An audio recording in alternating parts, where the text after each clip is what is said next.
Hi, everyone. Welcome back to part two of Fulfillment Cycle, Find the Missing Pieces. If you have not uh, visited and reviewed and watched the part one, please go back and watch the part one before part two. That will give you a better understanding of what are you looking at. My name is Behnam Bakhshandeh. I'm an executive coach and workforce education development, organization development, human resources development, and workplace uh, learning and performance practitioner. I have published 10 different books up to date on personal and professional development and organization development and HRD, human resources development related matters. So let's continue to part two of this webinar. And I'm assuming you already watched the part one, or if you have not, you go back and watch the part one before you're watching this. So we talk about internal chatter being condescending, negative, and belittling to yourself and other people through the situation example that we use in business, that you're going to work early morning, but your boss, your manager asks you to come to his office immediately, and you start thinking about, am I wrong? Have I done something wrong? And you start being concerned about what he wants, and you don't like the tone, and then you start focusing on how to protecting yourself, how to getting yourself out of the situation, and then your mindset become one of the protecting, and I'm in trouble, I should stay out of trouble, which is cause your cranky and upset and short attitude. So this is a short review of what we talk about in part one. All right, so after that, after you recognize your mindset and your attitude, what's come next is your actions. Obviously, you can see in the display, you can see how your mindset determine your attitude, and combination of that determine what you're going to do next, right? And your actions determine your productivity. What do I mean by productivity?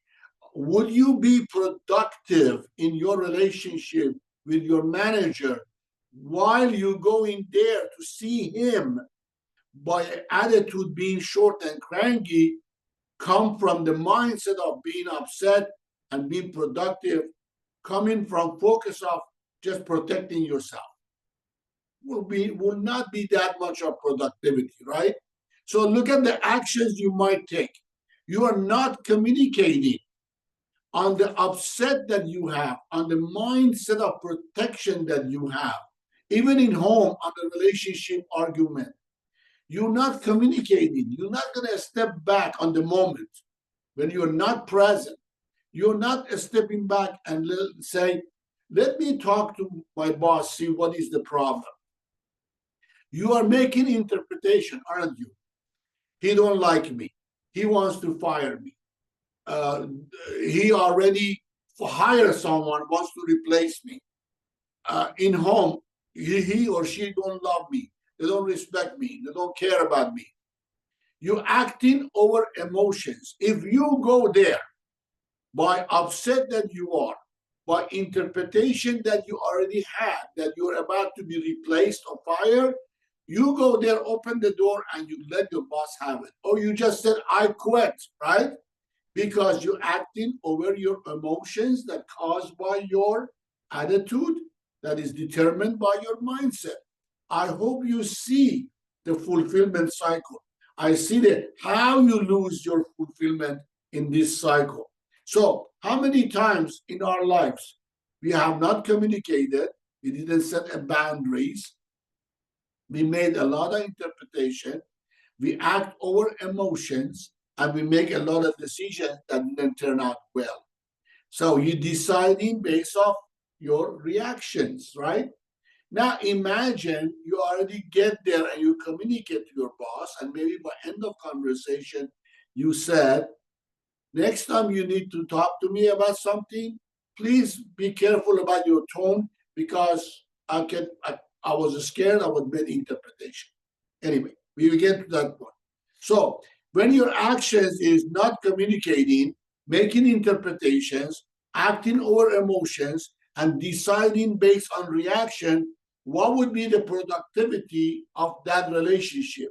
No productivity whatsoever, and no velocity on resolving the issues and building the relationship. And there is no effectiveness, obviously. And you're getting stuck. You're getting stuck to your mindset of protecting yourself and getting stuck on that negativity between you and your boss. So let's go back and look. Internal chatter give your focus, and your focus and chatter together give you your mindset.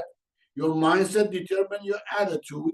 Your attitude and mindset determine actions you take in next, which will determine your productivity. What's coming after that is the results. Good, bad, or ugly, you will produce some results. And that results will give you your fulfillment or lack of fulfillment. What kind of results you would produce in that scenario? Nothing moving forward.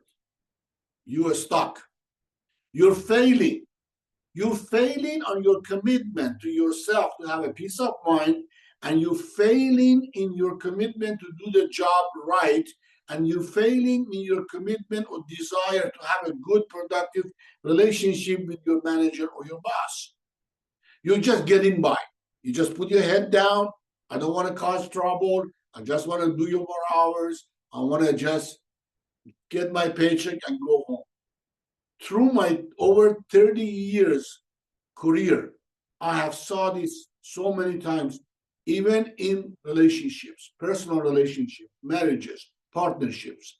People just getting by and they're not communicating because they don't want to rock the boat. And no committed results. If you were committed, here example of committed results and no committed results. If you commit to lose weight and you said, I'm going to lose 10 pounds in the next 3 months, after 3 months, you lost 9 pounds. Have you produced your committed results?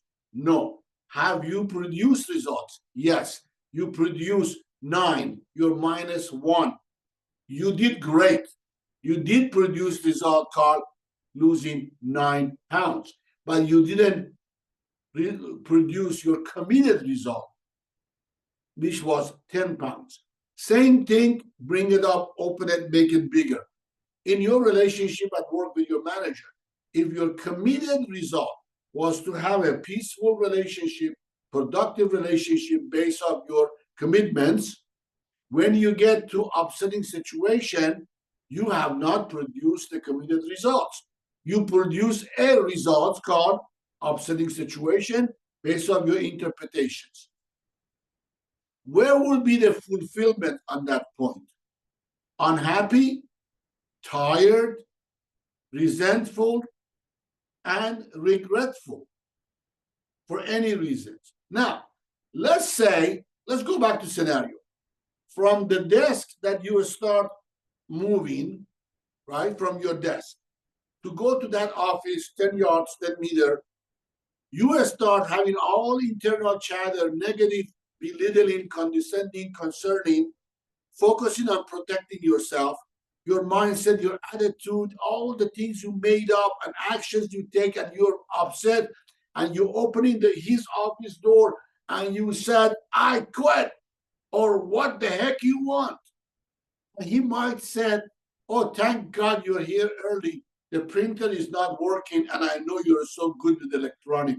Would you please fix the printer because I have a deadline, I have to send an email. Oh my God. I had no idea, right? What are you thinking? Immediately, your internal dialogue said, I had no idea. So what caused you going through all this negativity and the cycle is your state of being. who you were being at that moment, on that 10 seconds from your desk to his office, who you being that caused all this mischief and chaos in your head. I always said to my clients, I don't care what you do. I care about who you are being while you're doing what you do. That is the biggest challenge to manage your mindset and your focus and your actions. Who you are being on that 10 seconds from your desk to the office was defensive, was protective, was suspicious, was confused, was disorganized in your thoughts, and COU, short for center of the universe. We all have that being, that everything is about us. Somebody said, I want to see you immediately, and immediately we are defensive, protective, suspicious, confused, and disorganized. Why? Because everything is about us. Everything is about us. What other options do we have to make ourselves centered in a certain way of being? We can be communicative. We can tell our boss, oh, don't do that to me again, please. Next time we say, for example, hey, such and such, the printer is not working. Would you come to my office and give me a help? Or you can put grand rules in communication, especially in marriage or partnership, relationship between two people close, you and your children. You can put grand rules in communication. You can be responsible for your inner chatter, your negative and condescending and protective inner chatter. You can be compassionate about what it takes to talk to you when people see your defensive way of being and they walk over eggshells to talk to you. You can be intentional about being responsible and communicate and set grand rules. You can be motivated to have a peaceful life and peaceful work environment. And you can be grateful for everything that you learn and everything that you can implement. Please have my contact information if you need coaching for yourself, for your relationship, with your business, with your organizations, managers training, organizations training, webinars. We do a lot of that stuff for businesses, organizations, and individuals. I appreciate your time. Please follow us on social media. Thank you very much.